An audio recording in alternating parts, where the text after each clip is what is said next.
Bill जिसकी चर्चा हर तरफ हो रही है, खासकर संसद में हो रही है, उस बिल का नाम है national capital territory of Delhi bill 2023।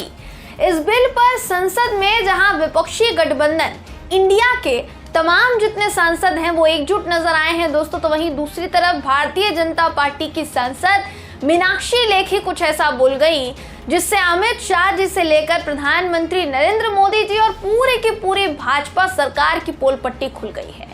उनका ये जो बयान है ईडी को लेकर था। ईडी यानी प्रवर्तन निदेशालय, इस केंद्रीय एजेंसी को कठपुतली की तरह इस्तेमाल करने का आरोप प्रधानमंत्री नरेंद्र मोदी जी की सरकार पर अक्सर लगता आया है और अभी भी कुछ समय से लग रहा है। इस बार मीनाक्षी लेखी ने कहीं ना कहीं उन आरोपों पर ठप्पा तो नहीं लगा दिया है, ये बताऊंगी दोस्तों आपको, क्योंकि उन्होंने संसद में कांग्रेस सांसदों को ईडी भेजने की धमकी दे डाली। अब बयान पूरा क्या था, आपत्ति क्यों जताई गई, उनके बयान पर आलोचना क्यों हो रही है, इस खबर में मैं आपको बताऊंगी। नमस्कार दोस्तों, मेरा नाम है जयंती झा और आप देख रहे हैं देश नीति। देश नीति, केवल सच्ची और पक्की खबरें। बीजेपी की सांसद मीनाक्षी लेखी ने एक बयान दिया जिसमें उनका अहंकार और मोदी सरकार की सच्चाई कहीं ना कहीं नजर आ गई। संसद में कोई भी सांसद अगर अपनी बात रख रहा है और विपक्षी सांसद या दूसरे सांसदों को उन बातों से सहमति नहीं है, उन तथ्यों से वो सहमत नहीं है, तो उन्हें पूरा अधिकार है कि वो विरोध जताएं। जब मीनाक्षी लेखी सदन को संबोधित कर रही थी और दिल्ली बिल के सपोर्ट में बोल रही थी, तो कांग्रेस के सांसदों ने विरोध जताया और सीधे तौर पर विरोध दर्ज किया। मीनाक्षी लेखी ने इस पर चिल्लाते हुए कहा कि 1 मिनट शांत रहो, कहीं तुम्हारे घर ईडी ना आ जाए, ये कहा गया है। इतना कहकर मीनाक्षी लेखी मुस्कुराने लग गई। बिना देर किए सबसे पहले तो आपको ये वीडियो में दिखा देती हूँ जो कि सीधा संसद से सामने आया है। ये वीडियो देखिए दोस्तों, उनका लहजा देखिए, सुनिए वो क्या कह रही है। वीडियो देखिए। 1 मिनट शांत रहो, तुम्हारे घर ना ईडी आ जाए। जी, तो ये वही मीनाक्षी लेखी हैं जो थोड़े समय पहले एक महिला पत्रकार के सवालों से बचते हुए सड़क पर भागती हुई नजर आ रही थी, क्योंकि बृजभूषण शरण सिंह पर इनसे सवाल कर लिया गया था। अब संसद में संबोधन करते करते भाग तो सकती नहीं है, शायद इसलिए मैडम ने कह दिया कि शांत बैठ जाओ वरना ईडी भेज देंगे, ईडी भेज दी जाएगी तुम्हारे घर पर। यह लहजा है भारतीय जनता पार्टी के सांसदों का। इसका मतलब क्या बीजेपी की सांसद ये स्वीकार कर रही हैं कि अभी तक ईडी की कार्यवाही भाजपा के राज में विपक्ष को दबाने के लिए की जा रही थी? क्या वो स्वीकार कर रही हैं? और अगर ऐसा स्वीकार कर रही हैं तो फिर खुलकर क्यों नहीं कह देते कि हाँ भाई हाँ, ईडी को तो बीजेपी की सरकार ही चलाती है, जानबूझकर विपक्ष के सांसदों पर कार्रवाई कर रहे हैं। जब विपक्षी सांसद ने कुछ गलत नहीं किया है तो ईडी भेजने की धमकी बीजेपी की सांसद कैसे दे सकती हैं? ये एक बड़ा सवाल है दोस्तों। वो भी देश की संसद में खड़े होकर खुलेआम चेहरे पर मुस्कुराहट लेकर कह रही हैं कि ईडी भेज देंगे तुम्हारे घर पर, चुप हो जाओ। दरअसल ये हुआ उस वक्त बीजेपी सांसद मीनाक्षी लेखी दिल्ली बिल के सपोर्ट में बोल रही थी। इसी दौरान विपक्ष के तमाम जितने सांसद थे इन्होंने विरोध जताया, तो मीनाक्षी लेखी ने ईडी को घर भेजने की बात कह डाली। हालांकि ऐसा नहीं है कि इनके बयान का विरोध नहीं हुआ है, इस पर तुरंत पीठासीन के जो अधिकारी थे, स्पीकर साहब राजेंद्र अग्रवाल साहब, उन्होंने आपत्ति जताई, जिसके बाद मीनाक्षी लेखी ने मुस्कुराते हुए कहा कि अरे नहीं नहीं, ये तो मजाक की बात है। अब राजेंद्र अग्रवाल ने कहा कि ये रिकॉर्ड में नहीं जाएगा। इसके बाद मीनाक्षी लेखी ने तुरंत डैमेज कंट्रोल करके बात को संभालने की कोशिश की। क्या कहा वो सुन लीजिए। कहती हैं कि मैं जो कहना चाहती हूँ, टूल्स ऑफ गवर्नेंस का यूज करके लोग यहाँ का पैसा बाहर ले जाते रहेंगे तो क्या ईडी आपका अपना काम नहीं करेगी? आप देश की जनता को चूना लगाते रहेंगे और सीबीआई काम नहीं करेगी? आप गुंडागर्दी करेंगे, दिल्ली में जब डोनाल्ड ट्रंप जैसा आदमी आएगा तो आप दंगा कराएंगे, तो क्या पुलिस अपना काम नहीं करेगी?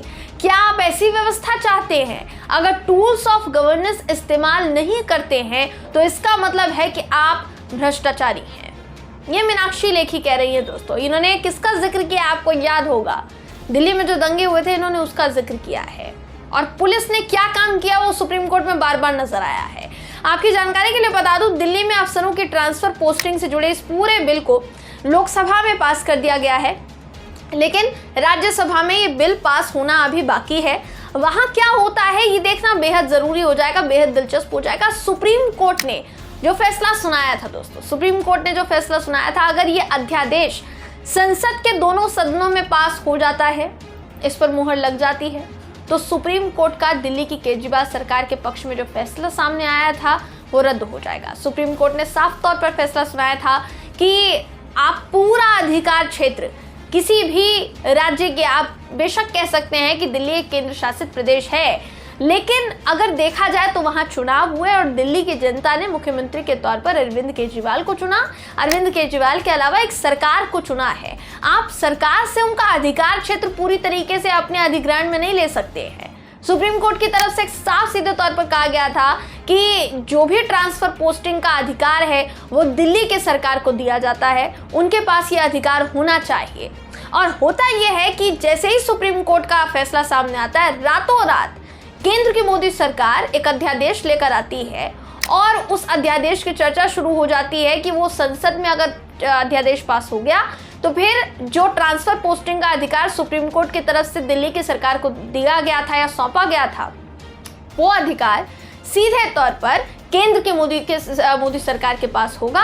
यानी उसमें कोई भी हस्तक्षेप दिल्ली की अरविंद केजरीवाल की सरकार नहीं कर पाएगी। अरविंद केजरीवाल काफी समय से इस अध्यादेश को लेकर केंद्र की मोदी सरकार पर हमलावर नजर आते रहे हैं और अभी भी जब संसद में ये बिल पास होने की कश्मकश चल रही है दोस्तों, अभी फिलहाल तो ये बीज भंवर में लटका हुआ है, क्योंकि राज्यसभा में जब तक पास नहीं हो जाता तब तक ये बिल जो है पूरी तरीके से संज्ञान में नहीं आएगा। तो राज्यसभा में पास होगा नहीं होगा, इसकी सुनवाई माफ कीजिएगा, जो कार्यवाही होगी संसद में वो सोमवार को होगी। सोमवार को संसद के राज्यसभा में ये जो बिल है इसको पेश किया जाएगा। वहां पास होता है कि नहीं देखना होगा, लेकिन लोकसभा में ऐसा बताया जा रहा है कि ये जो बिल है ये पास हो चुका है। अब मीनाक्षी लेखी जो ईडी को लेकर कह चुकी हैं वो हमने आपके सामने रखा है। जो इन्होंने कहा है, आप इसको किस ओर देखते हैं दोस्तों? ये किस तरफ इशारा कर रहा है? या बीजेपी के सांसद ने जो कहा, कहीं ना कहीं वो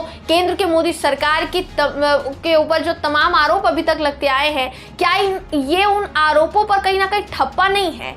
ये उन आरोपों पर मुहर नहीं लगाता है? आपको क्या लगता है? आपकी क्या राय है? कमेंट करके जरूर बताइएगा। वीडियो अगर आपको पसंद आया हो तो वीडियो को लाइक कीजिए, शेयर कीजिए, चैनल को सब्सक्राइब करना बिल्कुल भी ना भूलें। फिर मुलाकात होगी आपसे अगली वीडियो में, तब तक के लिए नमस्कार।